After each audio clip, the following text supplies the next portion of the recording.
Welcome to Baker Makes It. My name is Zach Baker, and in this video we're going to talk about why you should never use caulk on your camper, and then we're going to caulk this camper. Stick around and I'll explain what I mean.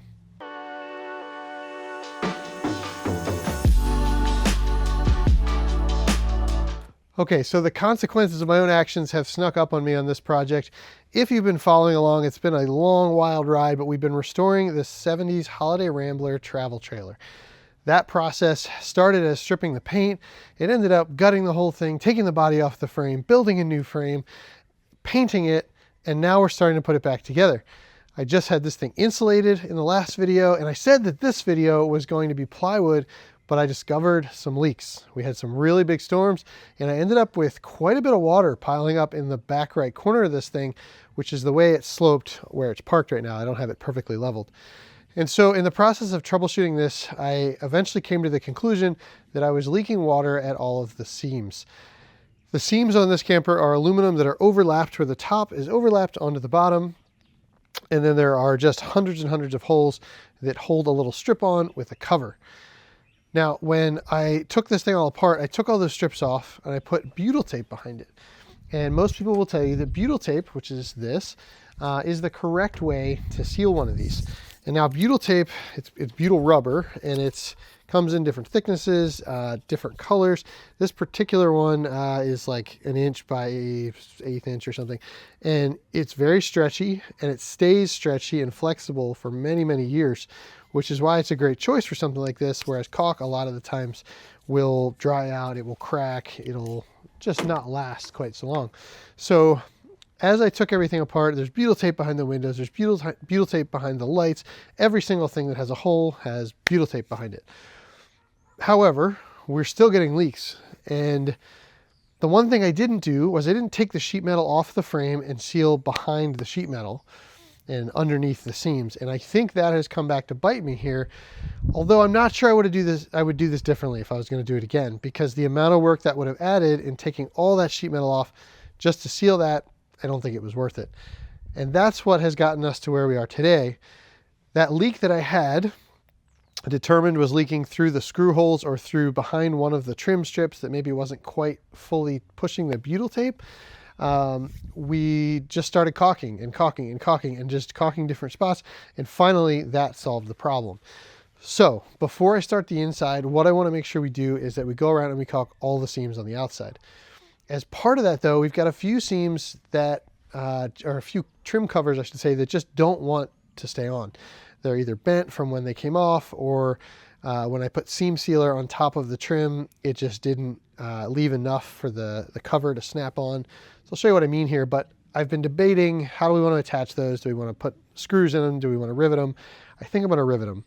So we're going to put them on, we're going to drill all the way through to the inside, and then we're going to put a rivet, and then we're going to caulk all this. That'll ensure any of this trim that's loose doesn't fall off driving down the road. It's very hard to replace. And hopefully this thing will be sealed up. The final issue we've got is that when I drove this thing before I painted it, even though it was cross braced, I think the body must have moved a little bit, and some of the seam sealer along the bottom actually cracked. And we're gonna have to cut that out.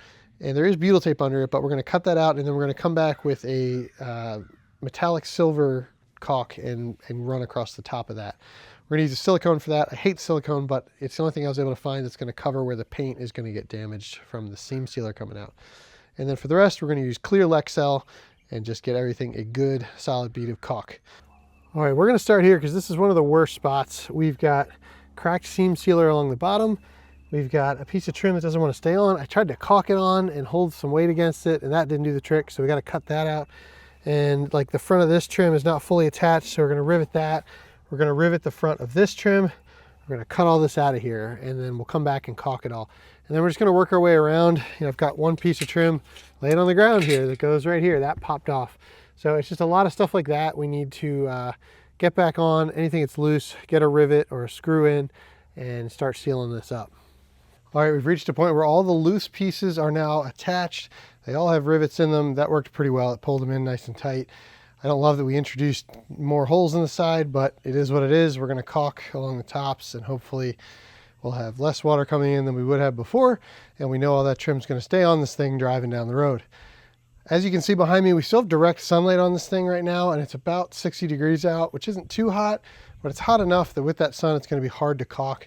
So I'm probably going to wait till the sun gets down a little lower before I start caulking. In the meantime, I'm going to take some denatured alcohol and start going along the tops of all these and just wiping them all down, getting all the dirt out of there, and just making sure that this caulk is going to stick. Once it gets a little cooler out, we'll start working on getting the caulk on.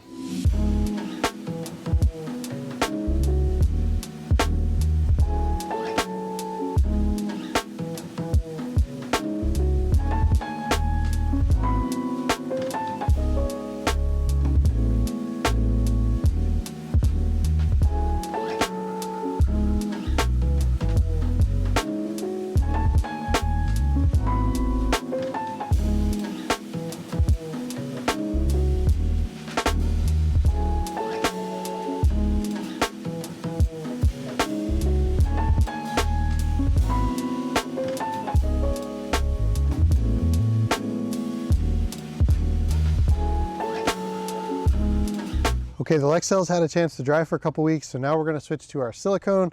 This is a metallic silver silicone, and we're just going to run it across this one side on the bottom where some of the paint cracked out. I've got some rain coming a little bit later. It's awfully cloudy, so we're going to just try to get this thing quick, give it a chance to firm up before the rain comes.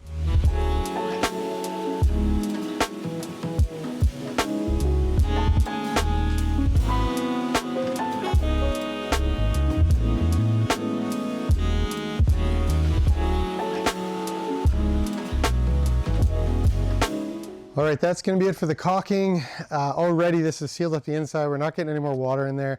So that means we can move on to the next step, which is going to be finally covering the walls on the inside. I am so excited for this part. It's going to start looking like it's coming together, and we're going to be able to get moving on this really quick once we get the walls in, and then we can do the flooring, and then we can start building out the whole interior. So thanks for sticking around. If you aren't yet, subscribe to this channel, Baker Makes It. There's going to be a lot of videos coming soon as we wrap this thing up this summer.